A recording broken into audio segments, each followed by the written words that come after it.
Esta mañana, para la Junta Directiva de la Unión Médica Nacional, es un honor tener entre nosotros al doctor Álvaro Ramos Chávez, una de las mentes más brillantes que tiene este país, economista, es además experto en informática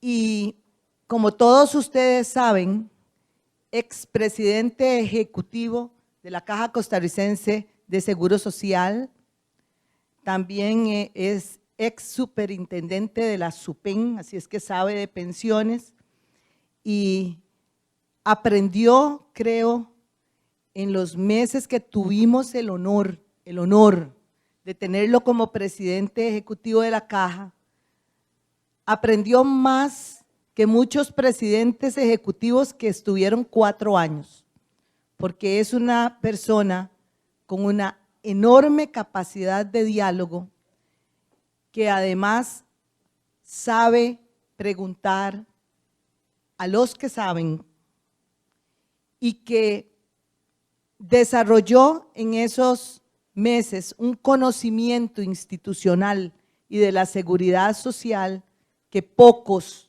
tienen en este país.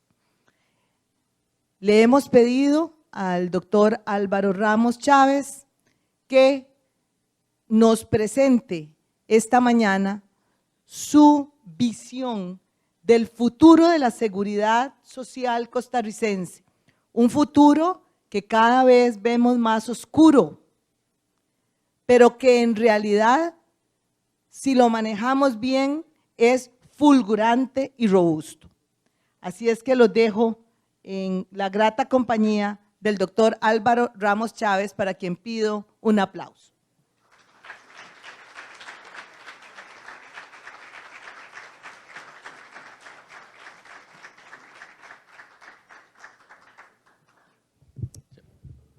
Muy buenos días.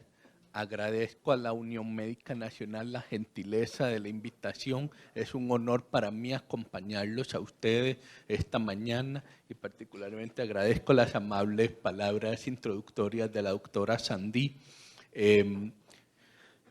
Ha sido una pasión para mí por mucho tiempo el tema de la seguridad social. En realidad, la pasión se remonta a incluso la época en que estaba haciendo mi doctorado en economía. Como ustedes sabrán, típicamente un doctorado en economía lo hacen sobre algún tema macroeconómico, de comercio internacional, que la inflación, etcétera, etcétera. Yo lo hice sobre la ley de paternidad responsable en Costa Rica.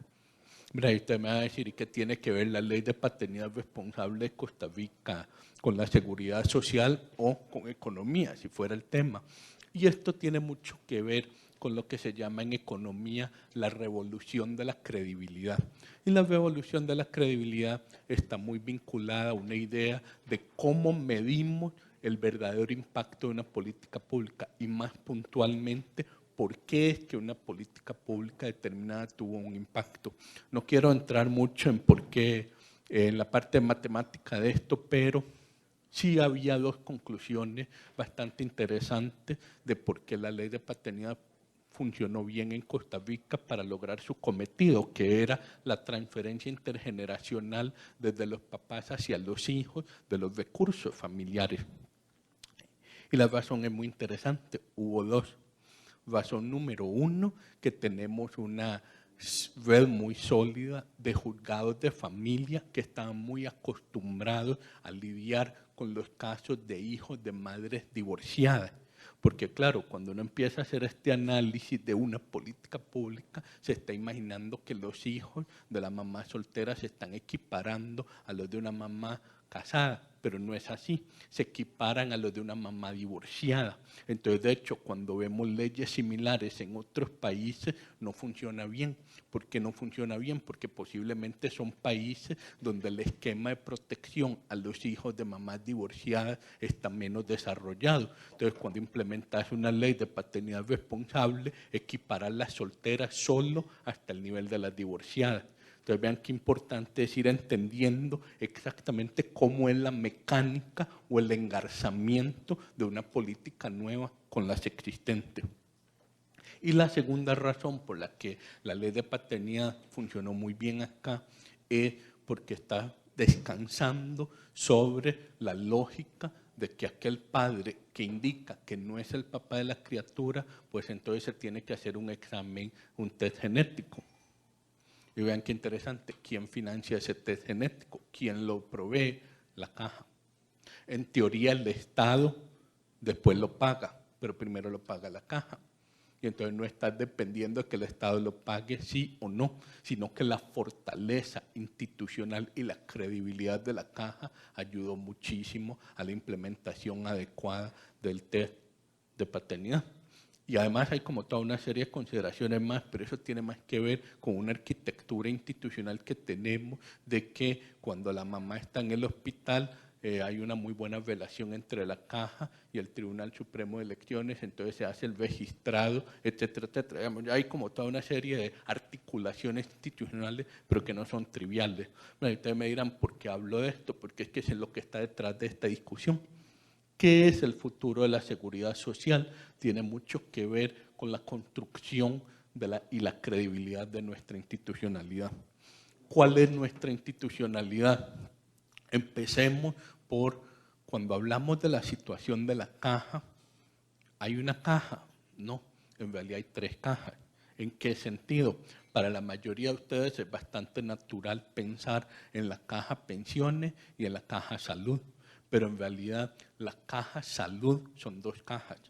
Está el seguro de salud, que es una estructura financiera, y está la provisión de los servicios de salud. Pero vean qué interesante, la provisión de servicios de salud por parte de la caja no tiene como cliente único el seguro de enfermedad y maternidad, sino que tiene otro cliente, los clientes no asegurados. Por ejemplo, en Costa Rica, por Código de Niñez y Adolescencia, todos los niños tienen derecho a acceder a la salud. Algunos de los niños en Costa Rica tienen acceso a la salud a través del aseguramiento de sus padres. Y entonces, ¿quién está asegurando a los demás? No están estricto sensu asegurados por el SEM. En realidad están asegurados a través del Estado. Pero el Estado de alguna manera está adquiriendo los servicios de provisión de salud que da la caja.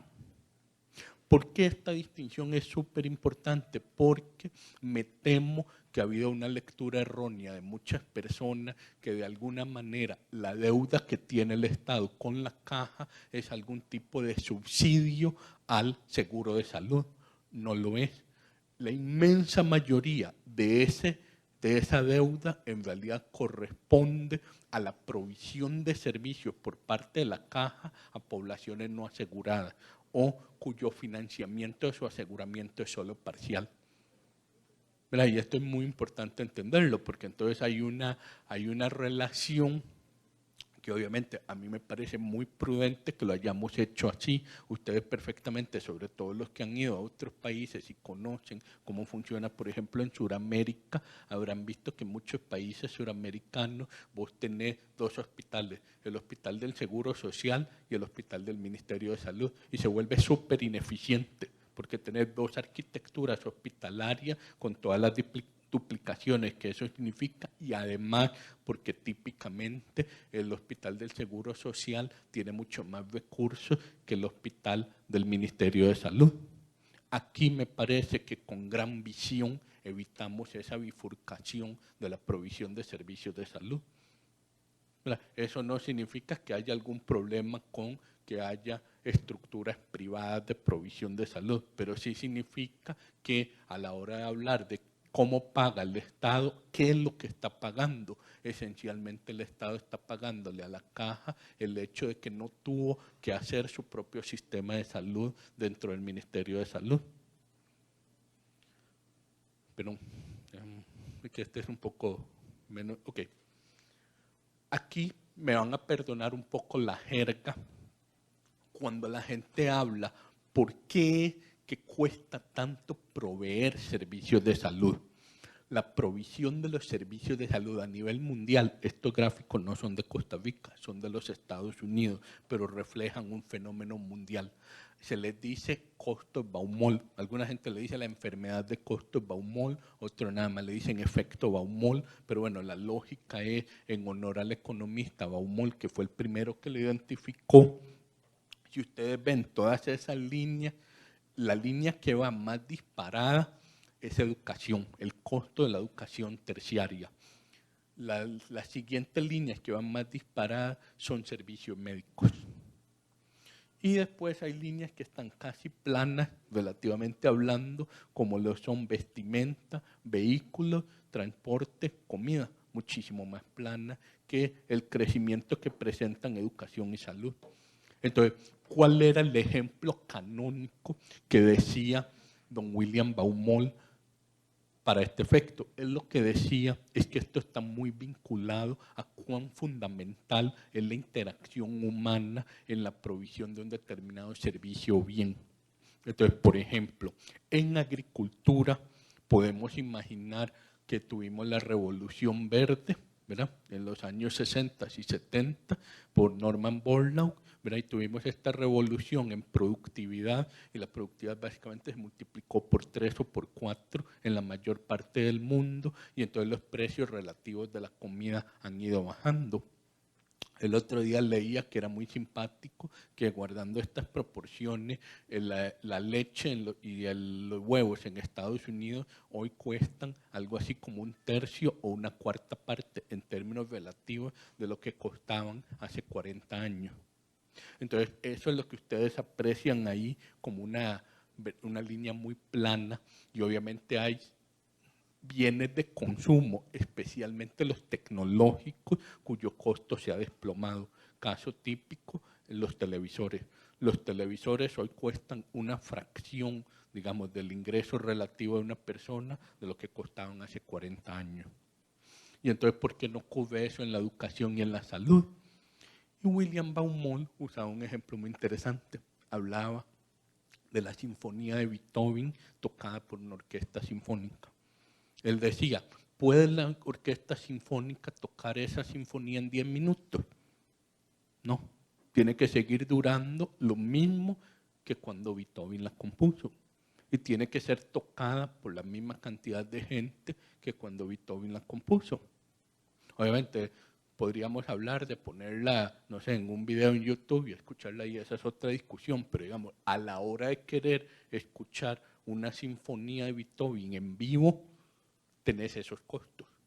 Y por lo tanto, en términos relativos, si lo queremos poner con esa crudeza, los servicios que requieren de mucha presencia de las personas no son susceptibles de las mejoras de productividad que puedes tener en agricultura o en industria. Y los dos servicios más importantes en los que se ve esto siempre van a ser educación y salud. Y para ponerlo en términos muy simples, hoy un doctor en el EBAI puede recibir a 32 personas en el transcurso de un día. ¿Existe alguna manera que reciba 400 personas? No. Es así de simple. Entonces, ¿qué va a pasar? En la medida en que las demás cosas se abaratan relativamente, la salud siempre se va a encarecer relativamente. Pero no importa. Usted me va a decir, ¿cómo? No importa. No importa, porque son abaratamientos y encarecimientos relativos.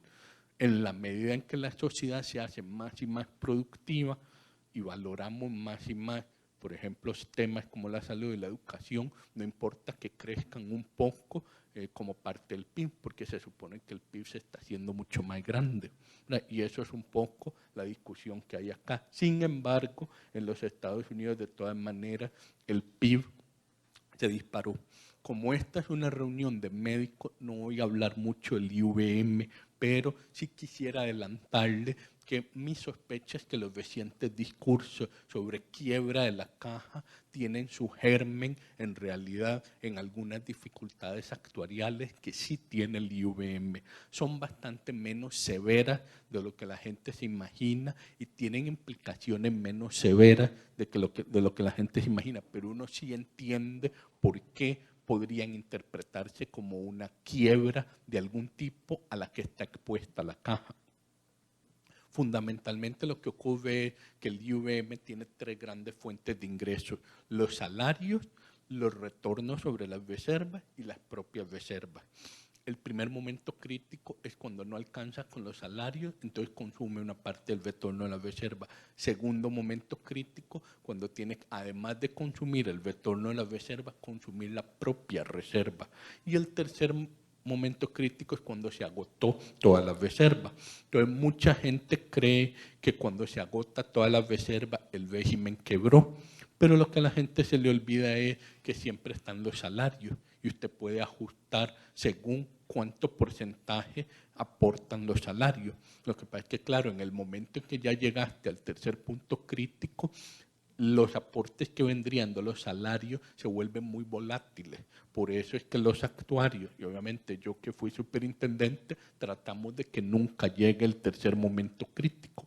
Pero lo que la gente tiene como que internalizar es que la dinámica es muy diferente. Además de eso, y aquí no quiero hacerte el relato completo, pero el sistema de pensiones hoy está infinitamente más saludable que hace escasamente 25 años. Ustedes me van a decir, ¿por qué? Muy sencillo, hace 25 años la persona promedio aportaba, cuando sumabas los aportes tripartitos, apenas 7,5 de su salario para la pensión.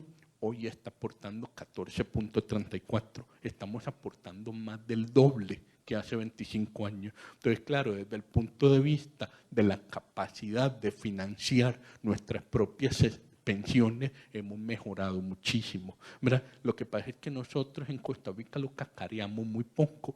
Yo vivo fascinado con Chile, que en Chile hacen asambleas constituyentes, hay marchas multitudinarias, caen gobiernos por este tema de las pensiones y no lo arreglan.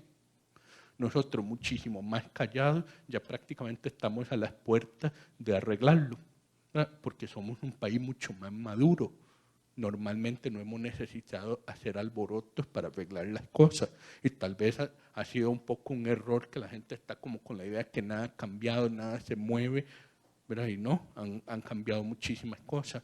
Por ejemplo, en el propio IVM, más allá de las reformas sistémicas, hace escasamente 4 años había un hueco de aproximadamente 300 puntos del PIB. Hoy en día es como unos 220, ya se redujo en aproximadamente un tercio por las decisiones del año 2021. Y entonces, que además esas decisiones del 2021 venían de un diálogo nacional del 2017. Entonces, tal vez vamos tomando las decisiones lento, pero las vamos tomando, sí se dan. Y yo estoy bastante convencido que la discusión que ahora se abrió de la pensión básica universal nos abre el espacio para, digamos, resolver el 70-80% de lo que falta. Y ya, se acabó el problema de pensiones desde el punto de vista de los retos de una sociedad que está envejeciendo tan rápido como la costarricense. O sea, más bien yo me sorprendo de la gran capacidad que hemos tenido de resolverlo para lo rápido que estamos envejeciendo. Lo que pasa es que no podemos perder la fuerza. Si nos desorientamos, sí se puede poner muy oscuro el tema. En el caso del SEM, como les decía, en el seguro de salud, sí, hay temas como las listas de espera y corrupción o acusaciones de corrupción en el pasado, pero, por ejemplo, en el caso de las acusaciones de corrupción en compras públicas, ya migró 100% al SICOP. Digamos, si había una preocupación que nuestro sistema viejo de compras públicas en la caja tenía alguna deficiencia, pues ya migramos a un sistema mucho más moderno. Pero entonces son esas cosas que tal vez la gente no va internalizando, pero ya se cambió el sistema de compras públicas. Posiblemente no sea perfecto y ya nos daremos cuenta de algún problema en el futuro, pero digamos, el mensaje que quiero dar hoy es: la caja sí evoluciona, la caja sí mejora. Y no podemos obviar que hubo un factor pandemia en el caso de las listas de espera. Las listas de espera, haciendo números muy gruesos, eran de una duración de aproximadamente 300 días antes de la pandemia. No era algo para estar orgullosos, pero ya estaba bajando. Y en eso vino la pandemia y se disparó a 500 días, que es una tragedia. Pero seamos realistas, era por la pandemia, 40% del problema fue por la pandemia. Solo el hecho de que ya pasó la pandemia implica que probablemente 40% del problema volverá a reducirse. Y ahí sí, hay que trabajar fuerte en cómo bajar de los 300 días restantes. Después, hay un tema fundamental en el discurso de si se puede pagar la deuda que tiene el Estado con la Caja. Ahora es un poquito más grande que ese 6 que tengo ahí, pero me gusta dejarlo así para hacer el contraste, porque lo que quiero que quede muy claro es, sí, cuando usted ve el número grande, se ve muy grande. Si yo le digo a usted, el Estado le debe 3.2 billones de colones a la Caja, suena un número gigantesco. Pero de repente, si yo le digo a usted, el Estado le debe a los banqueros de Nueva York, le debe a su fondo ROP, le debe a Raimundo y todo el mundo 30 billones de colones, entonces de repente mi perspectiva cambia un poquito. De repente si yo digo el Estado le debe a todo el mundo 60 puntos del PIB, entonces ¿por qué específicamente para la Caja los 6 puntos que le debe a la Caja son impagables? Y entonces si 6 puntos son impagables, ¿qué son 60 puntos? Entonces ahí hay un doble juego en el discurso que no debemos tolerar como sociedad. Una vez que se adquiere un compromiso, el compromiso se honra. Agárrese a patadas todo lo que quiera antes de comprometerse, pero si ya se comprometió, cumpla. Y eso lleva también a que en realidad hubo momentos un poco oscuros de liquidez alrededor del año 2010, pero ya llevamos bastantes años con las finanzas muy sanas en el seguro de salud. Ha habido un superávit de ingresos corrientes sobre los gastos corrientes bastante considerable desde el 2015, que además se ha traducido en una enorme acumulación de reservas. Pasamos de tener apenas 300.000 millones de colones en reserva a 1.6 billones de reservas hoy en día. Y eso es sin ni siquiera contabilizar la enorme deuda del Estado. Si el Estado hubiera estado pagando todo, pues las reservas de la Caja ya no serían 1.6, bueno, ahí lo tengo ya en 2.3, pero ya vamos por 3.2, entonces imagínense lo que sería para el SEM ya tener reservas de 4 billones de dólares, 4 billones de colones.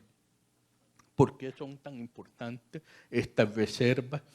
Porque, y reservas acá más esta reserva implícita, que es la deuda del Estado, porque lo que estaba previsto, el famoso plan estratégico institucional, que son 9 edificios hospitalarios nuevos, más 30 clínicas, más 400 CEBAI, toda esa estructura de inversión, el costo de la inversión directa es aproximadamente 1 billón de colones.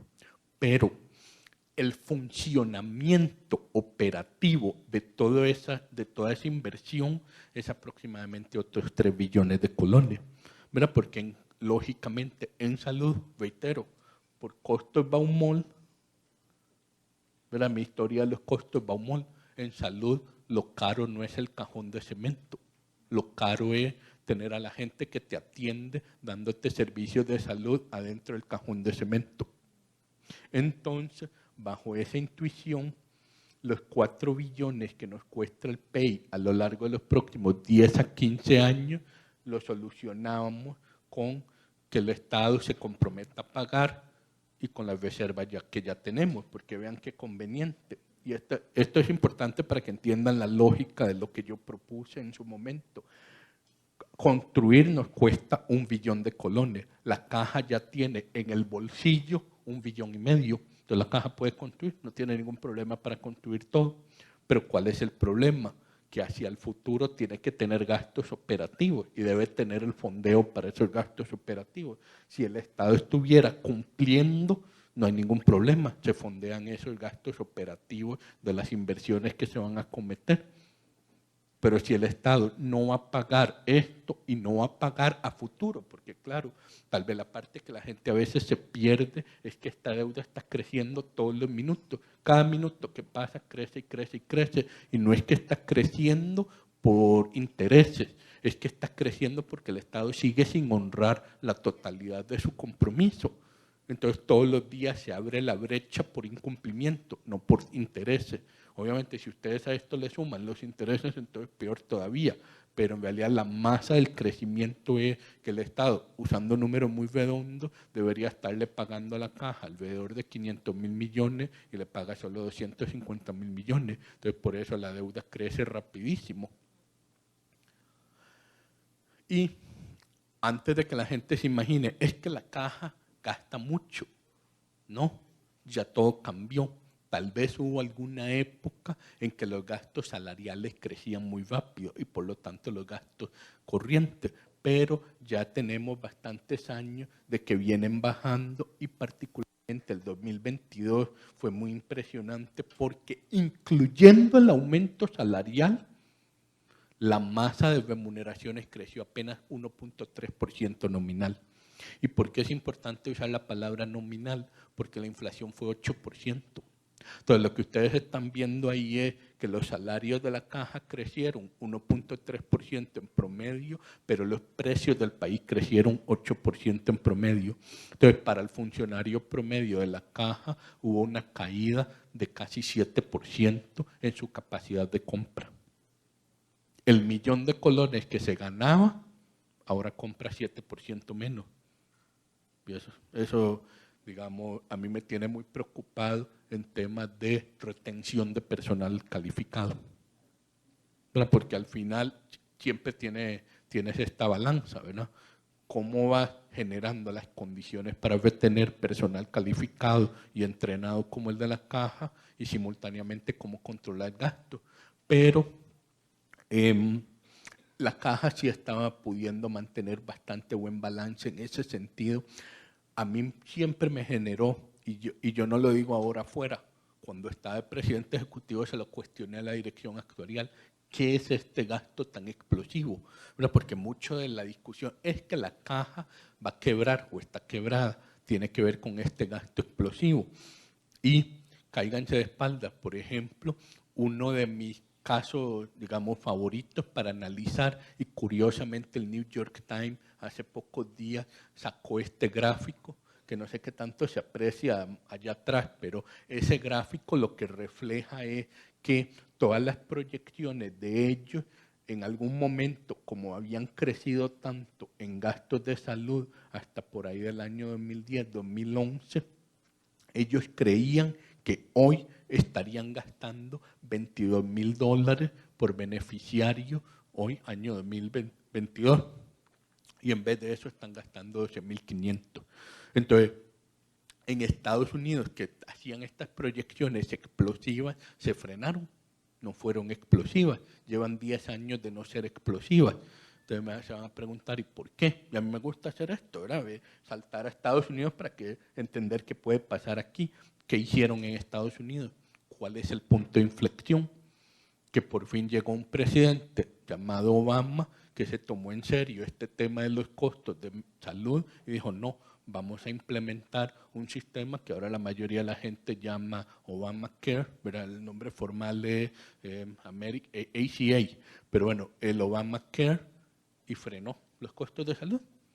Entonces vean que sí se puede. O sea, cuando la gente ya va viendo que una línea viene explosiva, de repente sí hay maneras de pararla, si te sentás y analizás cuáles son los disparadores de los costos médicos, sí se puede.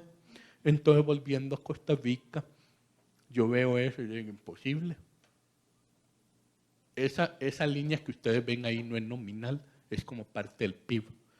Y entonces, yo creo que es como, tal vez, para ustedes acá es como difícil imaginarlo, voy a tratar de ponerlos en números que tal vez les resulten más intuitivos.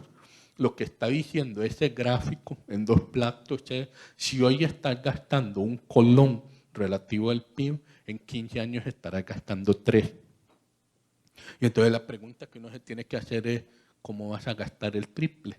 Si hoy hay 29 hospitales, vamos a tener 60 hospitales. Si hoy hay 60.000 funcionarios, vamos a tener 180.000 funcionarios. O sea, ¿de dónde sale este triple? O sea, cuando a uno le dice es que los gastos van a ser el triple que hoy, ojo, el triple como parte del PIB. ¿Ah? O sea, si ustedes lo ven en nominal es como 5 veces, pero bueno, ya con solo verlo real es bastante raro. Entonces, claro, yo veía eso y yo les preguntaba, hey, ¿de dónde salen estos números? ¿De dónde se te está triplicando el gasto? Y todo era puro misterio. Probablemente si yo hubiera estado ahí sentado, lo hubiera descubierto yo, porque por ejemplo, no era por las inversiones y los programas. Ahí ustedes verán que hay una línea anaranjada, supongo que atrás es más difícil verlo, pero créanme que ahí hay varias líneas. La línea anaranjada es sin inversión y la línea un poco más roja es con todas las inversiones y todos los programas y prácticamente no se mueve. Y uno dice, entonces, ¿de dónde viene la línea anaranjada? ¿Por qué se dispara tanto? Y claro, el misterio por fin se solucionó hace unos pocos días, gracias a la nota técnica final de la Organización Internacional del Trabajo, que se tuvo que traer a un canadiense, que yo lo conozco, un hombre muy serio, muy formal, y bueno, me cuentan que el tipo salió pálido de la dirección actuarial cuando se dio cuenta de dónde estaba el error. El error, yo sé que les va a sonar como imposible, pero el error es básicamente que un estudio actuarial tiene muchas piezas. Tiene proyecciones demográficas que típicamente vienen del INEC y del Centro Centroamericano de Población. Tiene proyecciones económicas que típicamente vienen del Banco Central y tiene proyecciones, y esto es relevante, de cuál va a ser la tasa de uso de los servicios médicos. Versión muy simple. Un hombre de 40 años hoy, ¿cuánto vale LEVAI por año? Una vez al año, tal vez. Entonces vos lo pones. Un hombre de 40 años va más o menos una vez al año al LEVAI. Si vos querés proyectar la tasa de uso a 15 años, entonces vos decís, bueno, yo hoy tengo 35.000 hombres de 40 años. Dentro de 15 años voy a tener 14.500 hombres de 55 años. Pero resulta que esos hombres de 55 años, entonces habrán notado que cambié el número porque algunos se nos mueren en el camino. Entonces siempre hay que proyectar eso también. Entonces, esos que llegaron a 55, en vez de usar el LEVAIS una vez al año, de repente lo usan 2 veces o 3 veces al año, ¿verdad? Porque va habiendo un aumento en la intensidad de uso. Hasta ahí todo bien. Entonces, ya todos sabemos que conforme la población envejezca, habrá un desplazamiento en la intensidad de uso que te incrementa los costos. Eso siempre ha estado claro. Y por eso yo siempre he tenido claro que estas barras, esas barras azules en que estamos más o menos en un gasto del PIB de 6,5 puntos del PIB, eventualmente va a tener que llegar como a 7,5, 8 puntos del PIB dentro de unos 15 años. ¿Por qué? Porque el envejecimiento poblacional de manera natural te genera una mayor intensidad de uso. Pero una cosa es esos números razonables que les estoy diciendo y otra cosa es esta línea verde que, perdonen si no uso una palabra muy técnica, pero básicamente una torta monumental. ¿Por qué? Porque esencialmente lo que proyectaron ahí es que el señor que es de 40 años, que hoy va una vez al LEVAI, cuando tenga 55 va a ir 10 veces al LEVAI, en vez de 2. Y no hay explicación clara de por qué pasó esto. Lo que parece haber ocurrido, la hipótesis de la OIT es, por ejemplo, en Costa Rica típicamente crece a un 3% anual el PIB. El Banco Central va haciendo esa medición. En la pandemia, como cerraron a todo el mundo, la economía se contrajo 8 puntos. Esto que ustedes ven aquí es como si el Banco Central hubiera dicho, miren, en el 2021, la economía se contrajo 8 puntos. Entonces, de aquí a los próximos 15 años, proyecto que se va a contraer 80 puntos. Y todo el mundo se hubiera quedado, no, suave, eso no puede estar bien. Evidentemente, una vez que pasa la pandemia, volvemos a la normalidad de crecer al 3 o al 4% anual. eso es lo que hace alguien que hace proyecciones serias. Aparentemente la dirección actuarial básicamente tomó la intensidad de uso de la pandemia y en vez de tratarla como un episodio anormal, la trató como parte de la proyección. Entonces, claro, donde había aumentado la intensidad de uso pandémica y la proyectaron al futuro, como si hubiera cada vez peores pandemias, les dio esto. Ahora, perdonen si me detengo tanto en este punto, pero es que hay que entenderlo. Por eso es que ustedes han visto este caos, que si está quebrada, que no está quebrada, y todo obedece a que alguien no se leyó bien un Excel. Ahora, esto por lo menos no ha pasado de una discusión política en Costa Rica. Curiosamente hay un episodio internacional famoso, muy parecido, que sí tuvo implicaciones muy serias en decisiones de política macroeconómica hace 10 años en Europa. Pero bueno, esa es una discusión para otro día. Lo que les quiero decir es, sí, hay precedentes para gente que se equivoca garrafalmente en el procesamiento de datos y genera un debate literalmente a nivel nacional que nunca debimos haber tenido porque la caja está bien. Nunca ha estado tan saludable como hoy en los últimos 25 años, tanto en la parte de pensiones como en la parte de salud. ¿Qué es lo que sí podemos y debemos hacer en la caja? Grandes líneas. 1, mejorar servicios. Hay siempre mucho espacio de mejora. 2, control de gasto.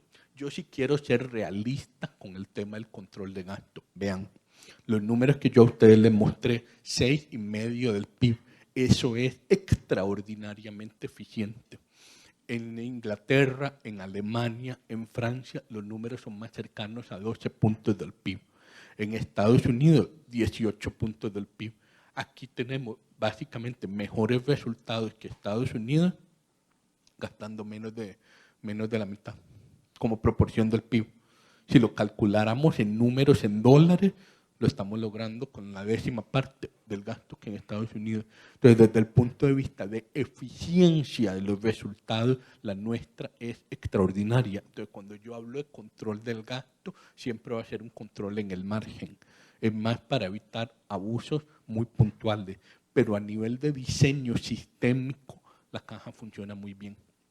Luego, entonces, ¿cómo puede ser un mecanismo de control de gasto? Yo particularmente estaba muy entusiasmado con la implementación del ERP, ¿verdad? Enterprise Resource Planning. Me voy a detener un segundo en eso. ¿Cómo funciona eso? Hoy la caja tiene 36 sistemas diferentes que tienen que ver, digamos, con la gestión financiera. ¿Por qué tantos sistemas? Bueno, porque tiene, imaginemos un internamiento de una persona. ¿Cuánto cuesta el internamiento de esa persona? Entonces vos tenés que tener el costo de salarios ordinarios prorrateados, el costo de salarios extraordinarios prorrateados. Si esa persona internada lo atendió un médico que estaba con horas extra o con una disponibilidad o con una guardia, todo eso tenés que prorratearlo. El costo del mantenimiento, esa es una parte que a mucha gente se le va. La cama en la que está esa persona tiene una vida útil de 7 años, pero además hay que darle mantenimiento cada 6 meses. ¿Cuánto cuesta todo eso? ¿Cómo lo prorrateamos? Los medicamentos que le damos a esa persona, la parte obvia es cuánto le costó el medicamento en la compra pública a la caja, pero además hay que pensar en el bodegaje de ese medicamento, hay que pensar en el traslado a la farmacia, hay que pensar en prorratear el costo de la farmacéutica que hizo la dosificación adecuada de ese medicamento para eventualmente trasladárselo y así podríamos seguir.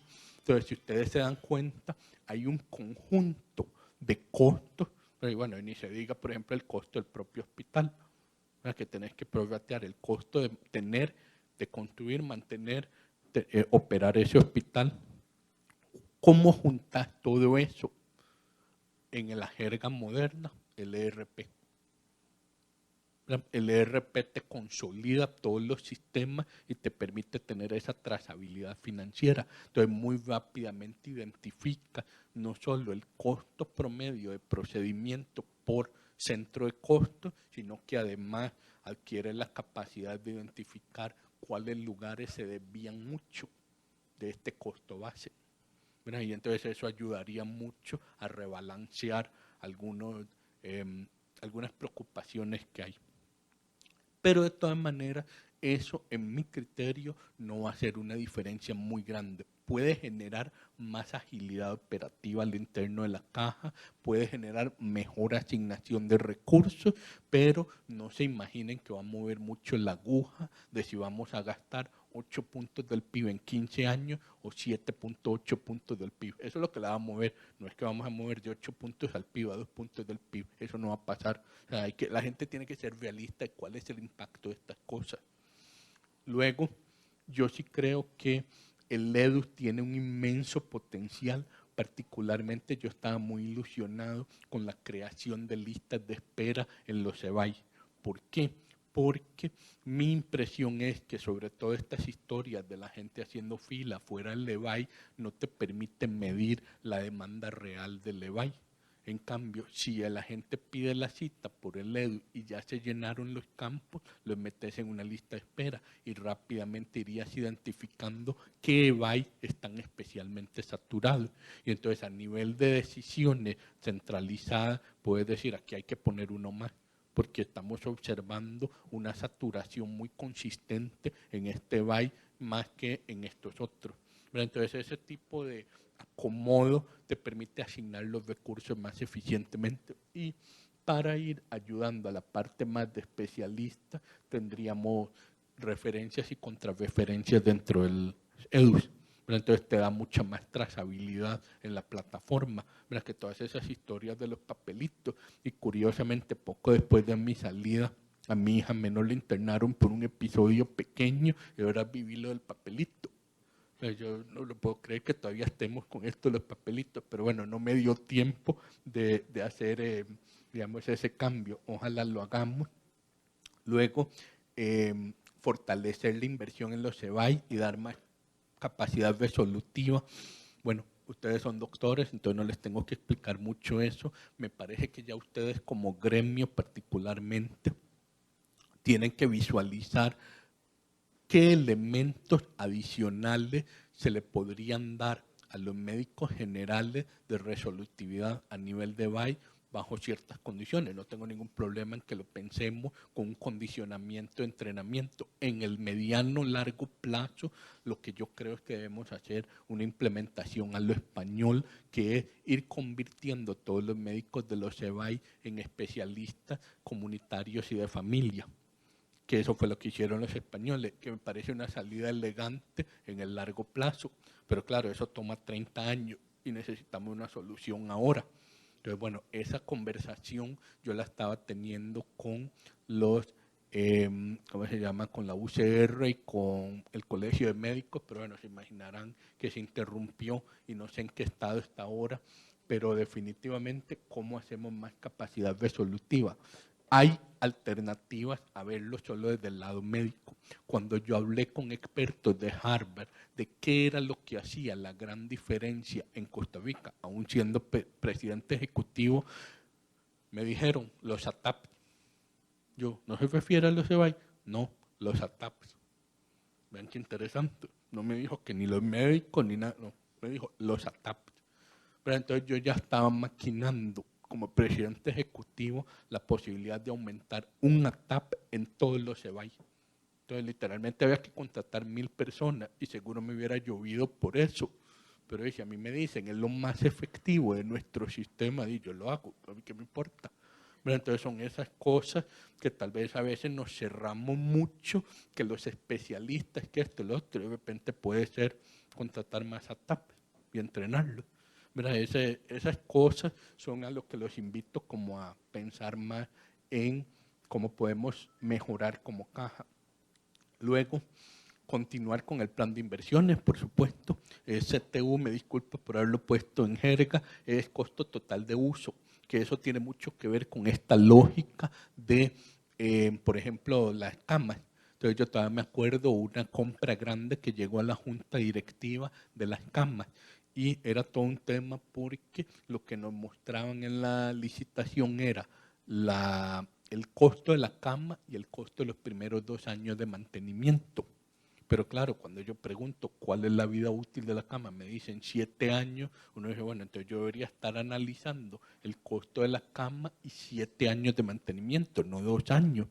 ¿Verdad? Porque claro, eso ya es como una parte muy técnica, pero es que había todo un juego donde alguna gente te vendía la cama mucho más barata y te cobraba mucho más por el mantenimiento. Entonces ahí es donde tener mucha claridad en el costo total de uso se vuelve muy importante para que la caja no quede casada con proveedores que te cobran mucho en la última parte del juego, ¿verdad? Digamos, cuando ya no lo ves en la licitación. Pero bueno, esas son como discusiones tal vez muy puntuales, pero creo que son las que irritan mucho a la gente y que después desprestigian a la caja, donde trasciende que le estamos pagando una millonada en mantenimiento a alguien que había una opción más barata.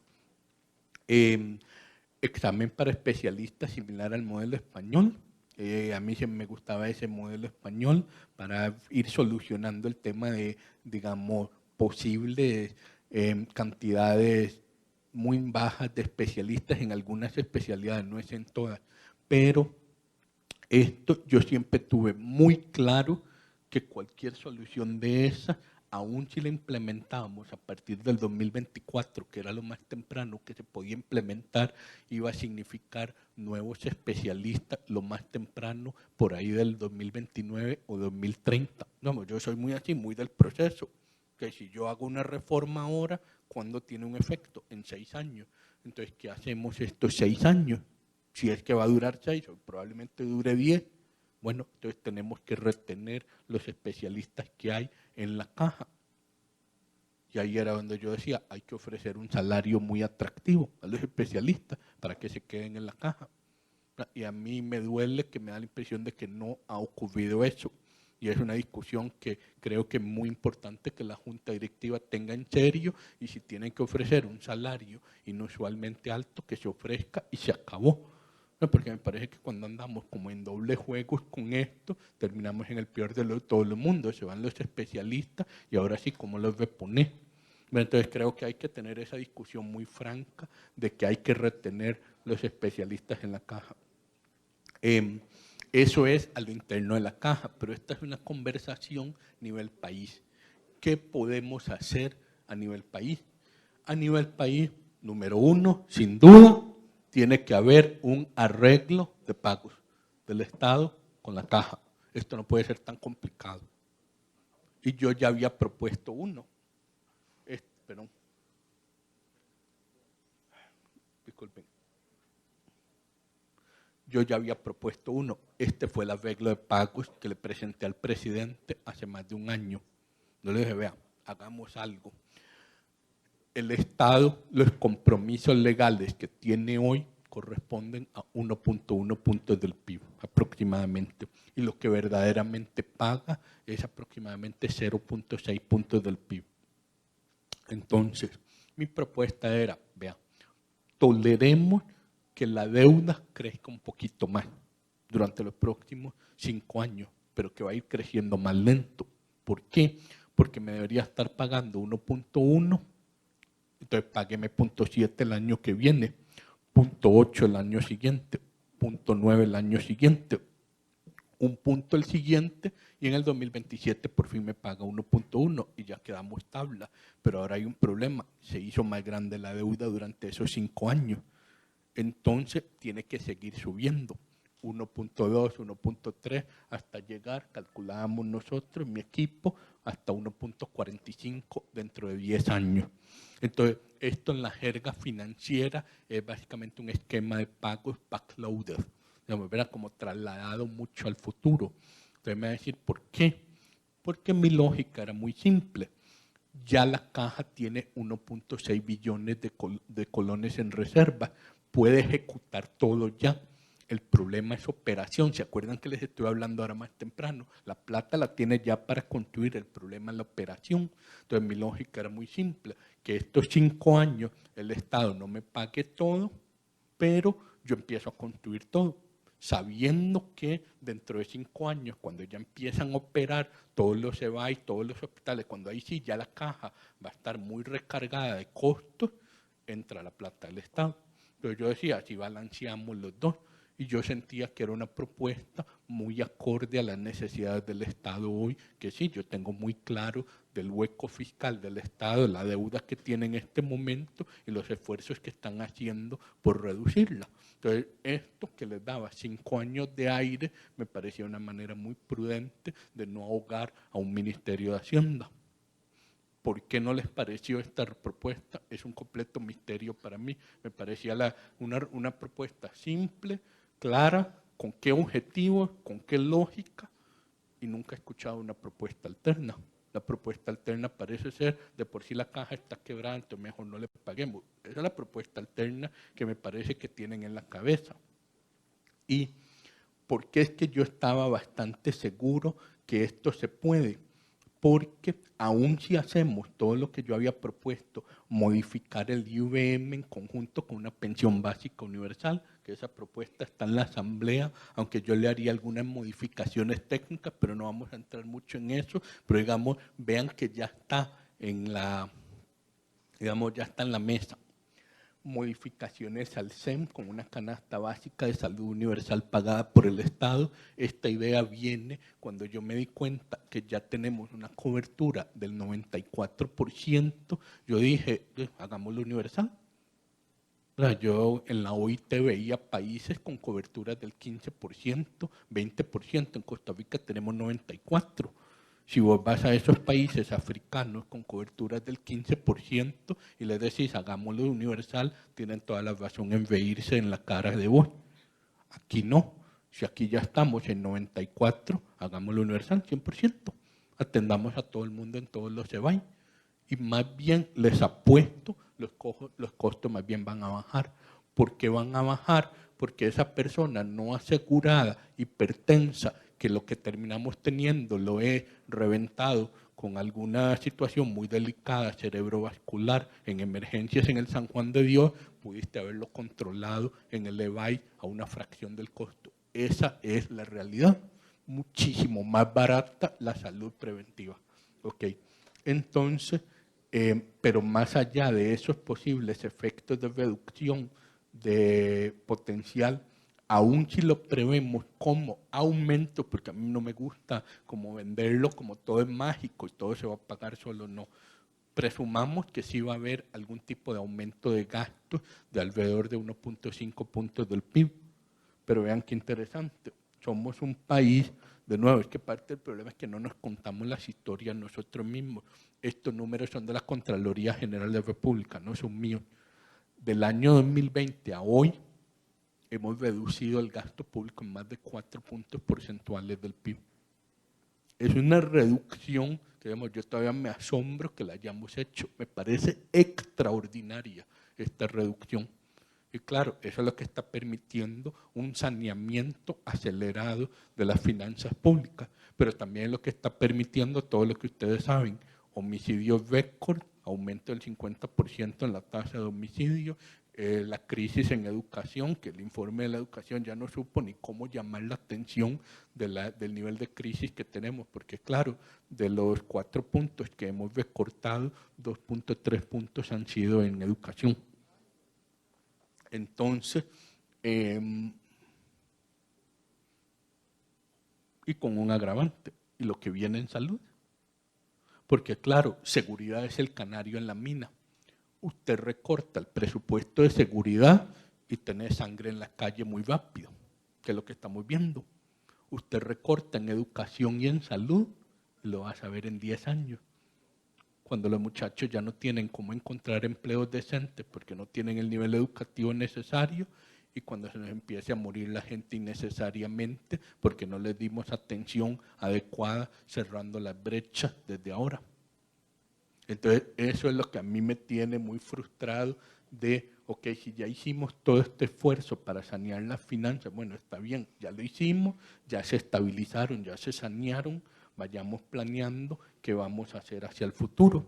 Y obviamente ahí ya ya llevo mucho rato hablando, entonces nada más como para cerrar, en algún momento también tenemos que tener una conversación más clara de cómo reactivar la economía, ¿verdad? Pero eso tiene más que ver con políticas macroeconómicas, políticas de estímulo industrial, son como detalles que se salen un poco del ámbito de esta conferencia, pero los pongo muy brevemente porque al final el crecimiento económico, la gente con trabajos decentes y dignos y particularmente que contribuyen a la caja, te ayudan mucho a darle una sostenibilidad de largo plazo al sistema de seguro social de Costa Rica.